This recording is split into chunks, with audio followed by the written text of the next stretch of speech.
What's up, everybody? Welcome to the Wait, What Are We Talking About podcast, episode 87. My name is Bret, aka Enigma911, and today I'm joined by the gift master himself, Corey, aka Corey Cudney. Corey, how are you today? Doing fantastic. Thank you so much for having me on. This is awesome. Thank you for being on. Means a lot. Totally. I love whenever people hit me up. I've got nothing but free time. Wow, what kind of a luxury is that? Guys, if you want to catch this podcast live, you can always go over to twitch.tv/Enigma911, where it's live every other Saturday at 8 p.m. Eastern. Join the chat. If you're a sub over there, we'd love to have you. If you can't catch it live, it's posted over on YouTube and SoundCloud the very next week, where it's posted topic by topic and as one big video, and MP3 the following Friday. And then last but not least, hashtag ad merch store and get all of your swag over there, t-shirts, cups, backpacks, and more. Rep the brand, support us. It would be greatly appreciated. So yes, another episode, another week, another guest. Corey's on for the first time. I'm very excited about that. Man, you have housekeeping down, by the way. That's very I mean, impressive. 87 episodes, I would hope so. Awesome. There's some early ones I'm like, oh God, that's just not great. Flubbing over everything. Practice. So yeah, Corey's on for the first time. I'm really excited to chat with him because he's done a lot of content for a couple different communities, and I kind of wanted to pick his brain about that. But I guess I'll start, at the beginning. How did you get into content creation? Because I know you do the GIFs, and then I think you've done some video editing too, if I'm not mistaken, correct? So my 9 to 5 every day, I'm a video editor. Oh, okay. Is my little thing. And so yeah, that's where I got started on all that was back in 2012. Like a lot of people, I was like fascinated by the Let's Play boom, and I was like loving it. And Achievement Hunter Weekly Update was something that I watched every single week. And I was like, these guys are awesome. Like, I want to watch them, and I want to kind of emulate what they do. And that it was just a really cool inspiration. I was like, I bet it's no problem. I bet it's super easy. And it wasn't. But like, I just learned. I picked up, I had a really old, well, it wasn't old at the time, but a MacBook for school at the time, and it had iMovie on there. And so I learned just the bare basics of video editing on iMovie on my little Mac. And when I say bare basics, it's like I was cutting off the beginnings of gameplay videos and I was cutting off the ends, no cuts. And it's like not great, but it was a start. And I teamed up with my best friend Ryan at the time, and I was like, hey, you help me write jokes, and we'll just make an Achievement Hunter Weekly Update. We called it the Weekly Rare Candy, and every week it'd be like, oh, you're level 3 or whatever.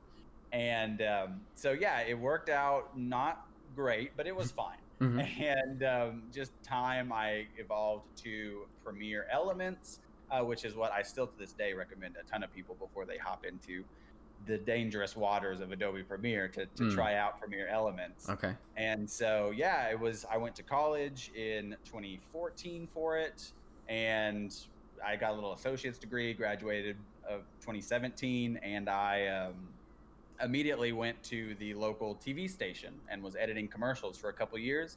And then I got picked up as a video editor at a game studio here in Austin, Texas. Dang, that's awesome, man. It's been a trajectory. Yeah. But yeah, it's fun. Very cool. Very cool. So with Achievement Hunter, are you still a part of that community as well? Or have you kind of gravitated, as we've seen in past years, to kind of funny and what's good? So it's definitely been kind of a slow of like, I was super in. So I've been to every RTX since 2013. Cool. I was a Guardian for a couple of years, and then 2019, I was like, I'm just going to enjoy the con again. I absolutely still love RT and everything like that. I've just found myself slowly not watching as much. And so it's definitely kind of funny, is just the perfect intersection of all of my interests. Gotcha. Before I wanted to be a video editor, and before Achievement Hunter piqued my interest, I wanted to just report on games. Greg Miller and Colin Moriarty were two, very big inspirations for me. From 2010 to about 2012 is really like when I was like really big into like IGN and watching the reviews and Damon Hatfield and just watching everybody and like, oh, these guys are really cool. I want to do that. And I signed up for a couple of news websites that I wrote for at the time, like Game-Boys with a Z.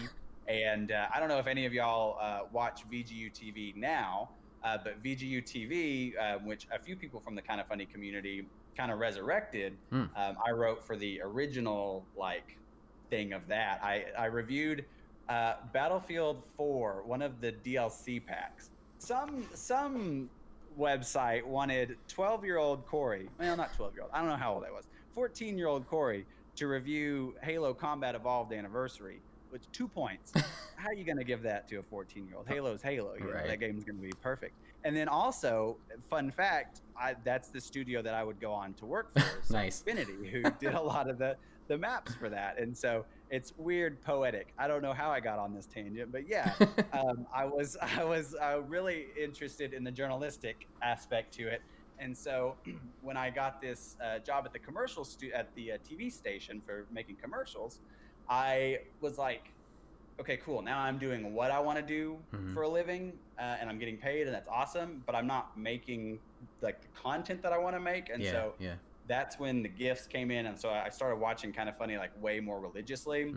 I had been with them since day one. Again, you know, Kind of Funny and everything. Or sorry, Greg Miller and Colin Moriarty from the Beyond days. But since going into college and everything, I had kind of dropped off of watching Colin and Greg live every morning. Right. And it was more of a like, oh, I'll just catch up every week and I'll watch the podcast. And so about 2017 is when I became like okay, I'm going to be in the Twitch chat. I was just a lurker. I was like, I'm going to start actually, you know, typing in chat and really try to engage with the community. And so that's kind of why I have veered towards that, because that's like Achievement Hunter is the more like entertainment aspect of the games industry, and Kind of Funny is the merging of the two worlds, entertainment and the news and everything. And so I think that's one of the reasons why I just really dig into it. And now technically being a developer, it's like I just find a lot of the stories fascinating and I want to be up on a lot of the stuff. Gotcha. Very cool. Makes sense. So what led you towards the path of deciding to do all these GIFs?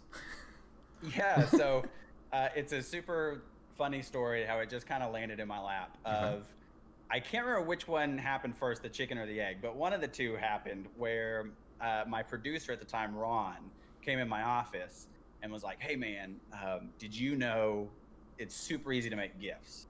And I was like, oh no, I didn't. And we like walk over to his desk and he like shows me and it's like, oh wow, that's cool, whatever. I don't think anything of it. Right. And then like the next day or a couple days later or a couple days earlier, who knows? Andy Cortez on Kind of Funny mentions that they need GIFs because if you type in Greg Miller on the image search bar, really one GIF would pop up at the time, and it was him saying, I like little boys and they like me. And Andy was like, we just need GIFs, man. And so I was like, well, shoot, I'll try it. You know, Peter Hayes was already a pretty well-known name if you were like into the Rooster Teeth community. Right. And so like you already knew, you know, well, if Peter Hayes is out there doing this, you know, I think I can do it. And I wanted to take it a step further and go more towards the like GIF house style of making GIFs where, okay, not only am I clipping out this moment, but I'm, you know, adding animation to the text, or I'm focusing on a certain thing, or I'm moving the camera around the frame, or I'm just adding like that extra layer to where not only is the joke of the moment happening, but I feel like I'm adding to the joke and hopefully making it funnier. And then I've since let go of that, and sometimes I have just clipped out moments and just, you know, stationary camera. Yeah. But most of the time I try to make it kind of interesting on a couple of layers. And so that's how the Kind of Funny stuff happened. And then Andrea actually contacted me for the What's Good gifts. Yeah, and it was super unexpected, and I was like, I would absolutely love to do that, like 100%. And shout out to Rihanna for hooking all that up at the time. Like they just had like this Google Sheets.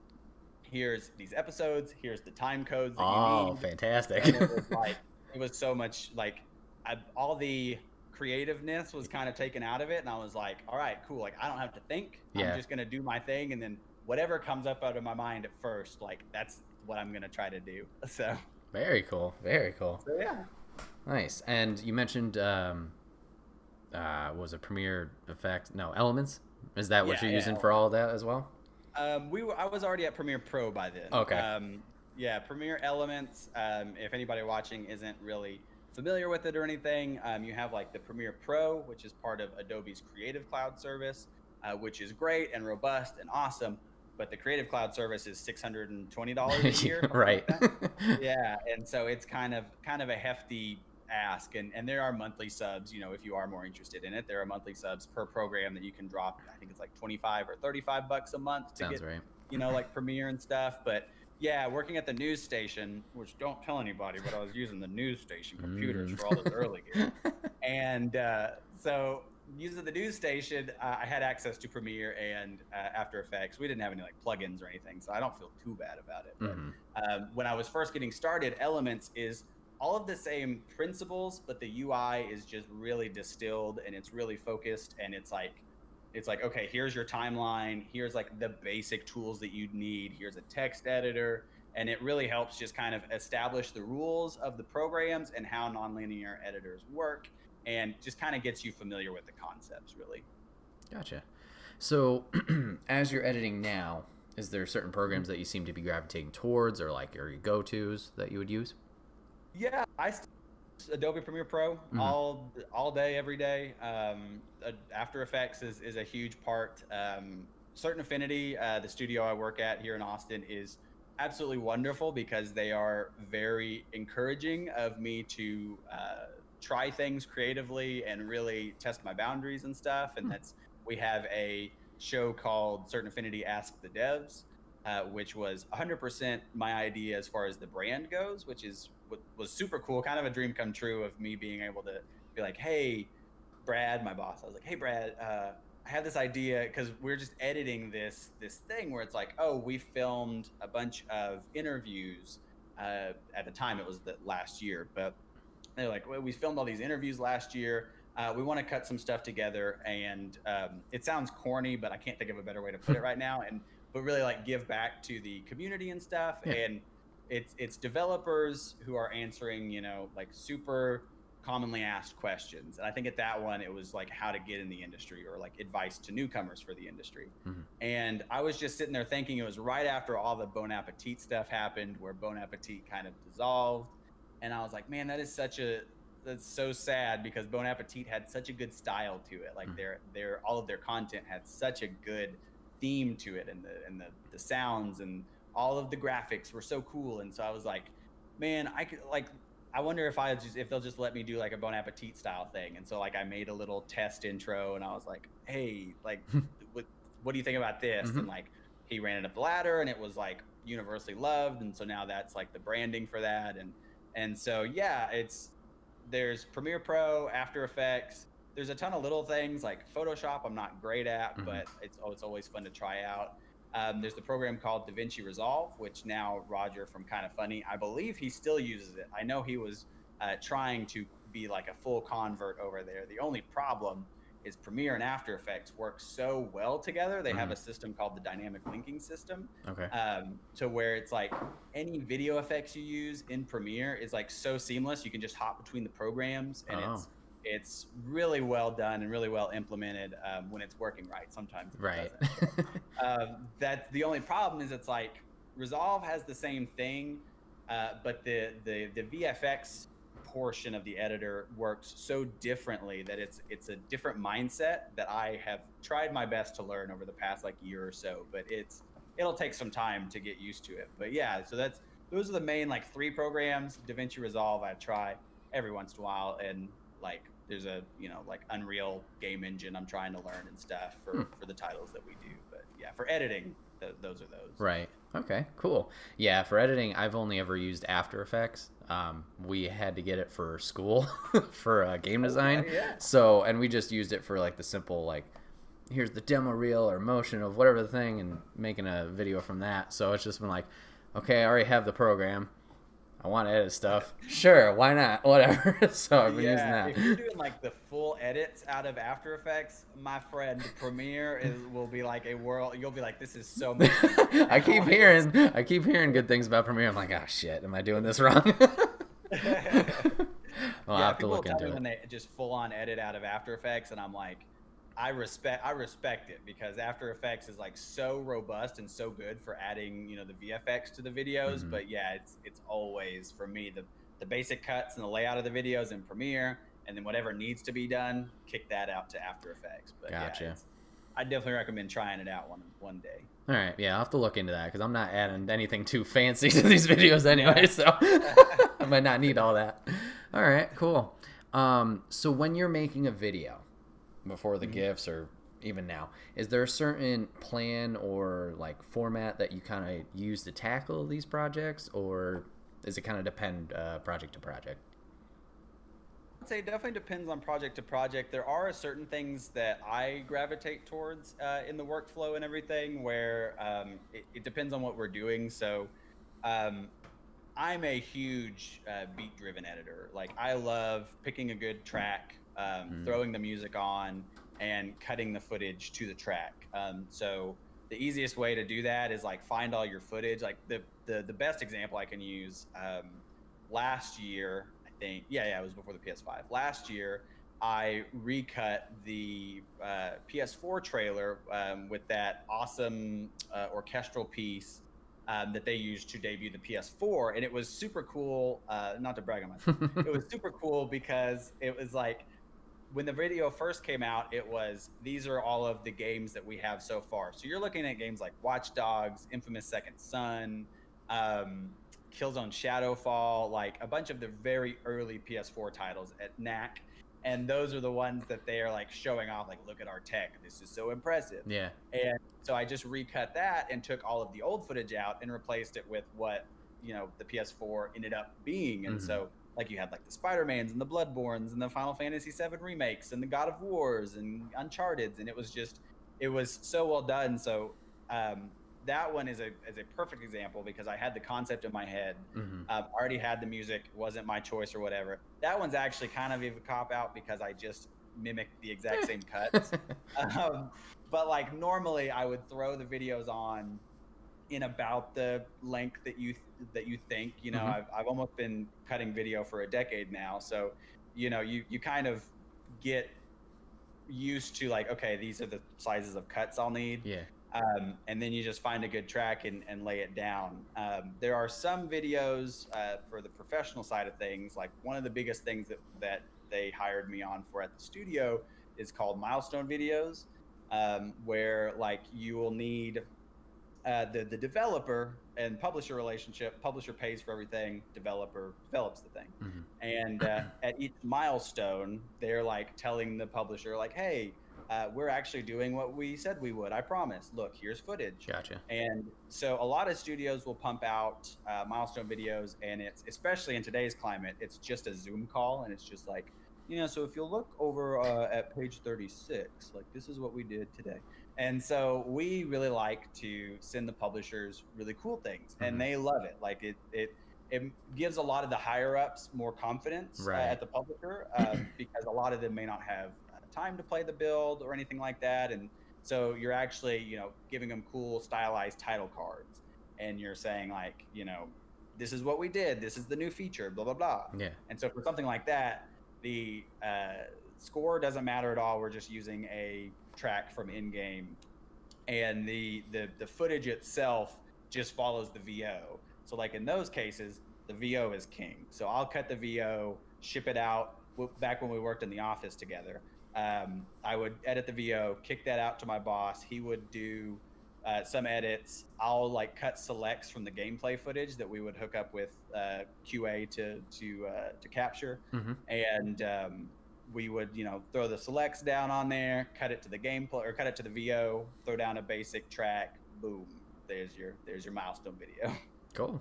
So yeah, it definitely just depends per project, but the really fun ones are the ones where you just find a cool track, or like I walk every day around the apartment complex since the pandemic hit. I've been doing all those, and that's one of the best ways to find good music is just throw on like Spotify Discover Weekly. And I've cut like the Kind of Funny anime intro that I threw on like the Kind of Funny Reddit and my Twitter and stuff. That was completely because of baby metal music popped up in my Spotify recommended, and I was like, that would be a great anime intro, and that's how that happened. Cool.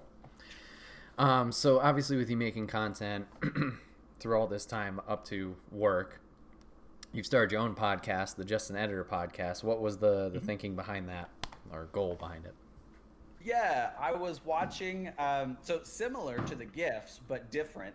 I had just gotten my job here, and it's I don't know if everybody's like this. I feel like most creatives are like this, where you achieve one goal and you're like, okay, let's move the goalpost back now. Right. What's next? And so I was in that weird gray area of like, okay, well, now I'm editing for a living and I'm doing what I want, and now I'm editing the content that I want. Like I'm editing for video games, and Right. it's super cool to see all this stuff. And I would just go home and like that's when I really kicked up the streams. I would stream making some GIFs, and I was like, like I really enjoy this, but I'm not really a streamer that much.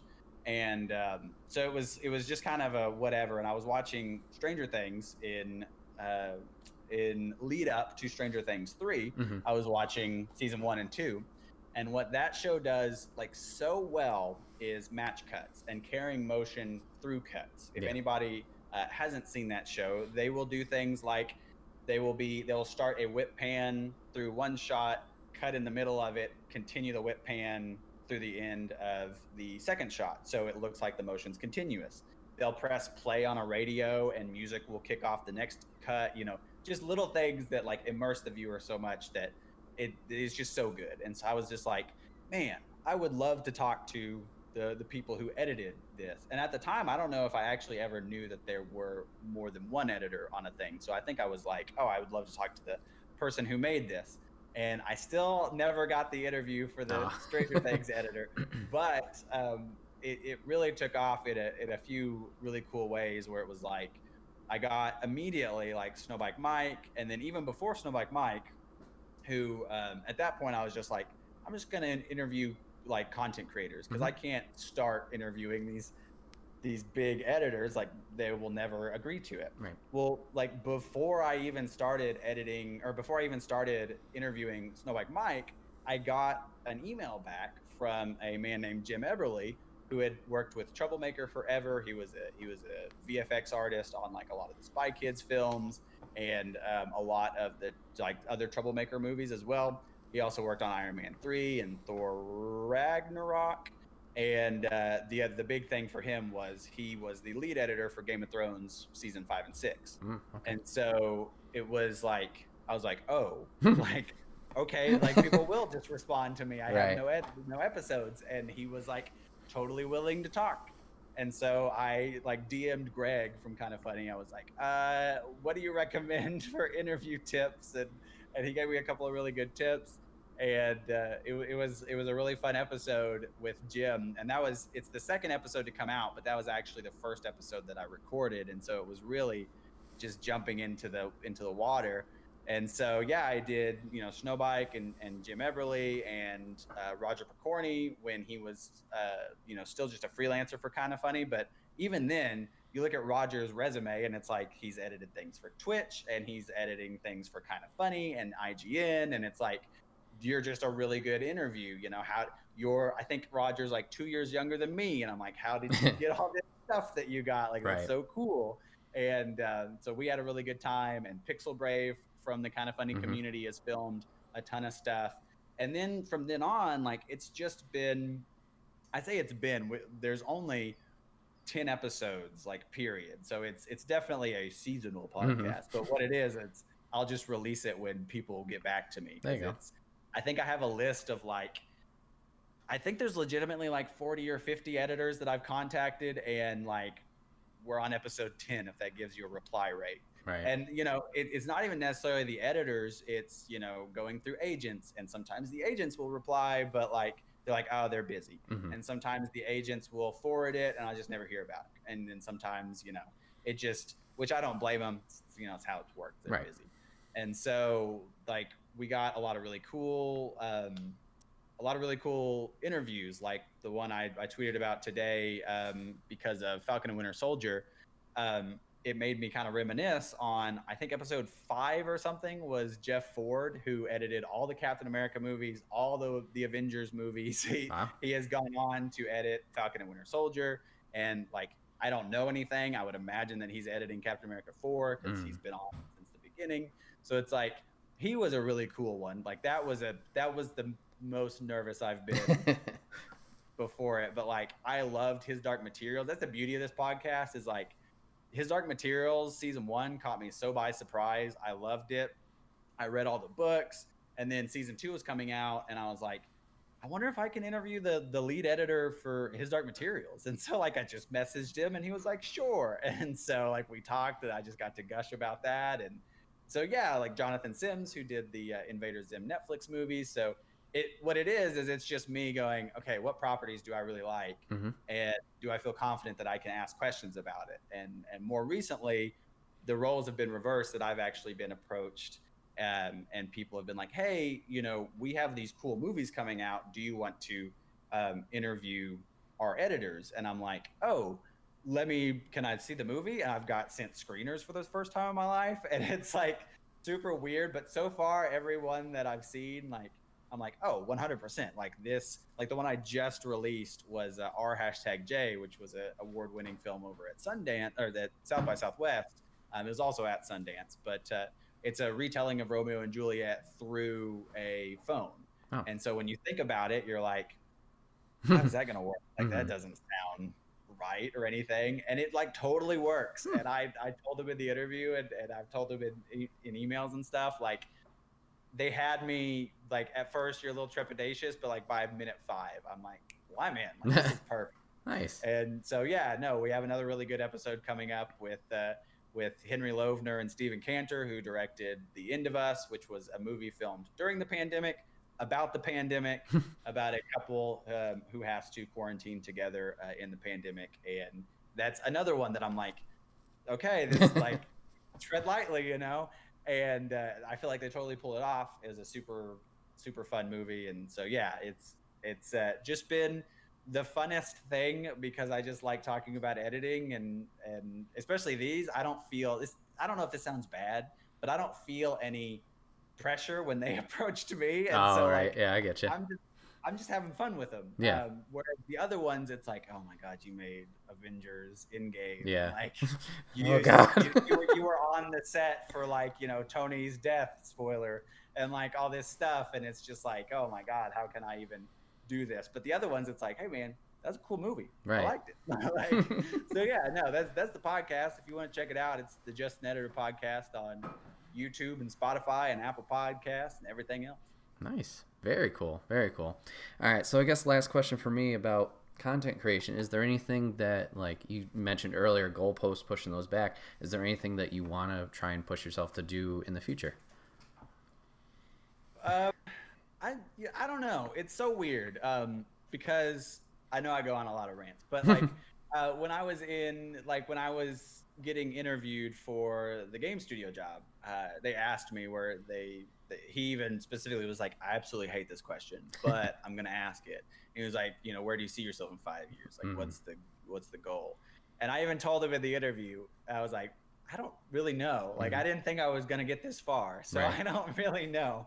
And he was like, oh, that's a good answer. And I was like, cool. That's the only answer I have. Uh-huh. And so, I mean, I know it when I have it, I guess, but like, I really love doing Just an Editor.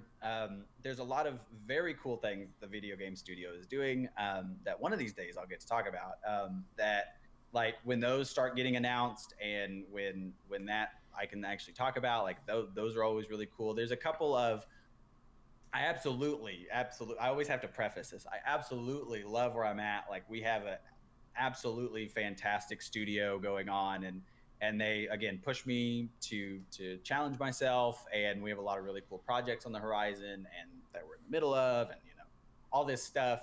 But there are a couple of like pie in the sky developers that I'm like, okay, like I for the first time in my career, I don't have like an updated reel. Like before it was like, I'm updating my reel every year. Yeah. And stuff like that. But like for the first time since I was 15, I'm not actively like, okay, how can I, get a job or whatever. Yeah.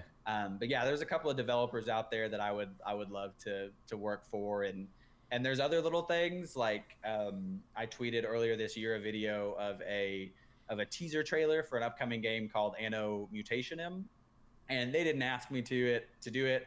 They didn't pay me to do it or anything like that. I was just like, I really like the look of this game, the feel of this game. I'm gonna do it. And then I also tweeted that's like, hey man, I wanna make an official trailer for y'all later in the year. And like CA is super cool about being okay with that. You know, they have like a team that you go through and stuff, but I haven't witnessed them turn anything down. And so like, so they've let me keep doing the kind of funny stuff, which, you know, you can't say about a lot of high profile devs. And so it's just, like continuing to do the Just Netter podcast, seeing what's available for that. The long term is seeing how far I can go at this studio or at other studios. And, you know, I don't know, I've set myself up accidentally to where there are a lot of avenues I could go.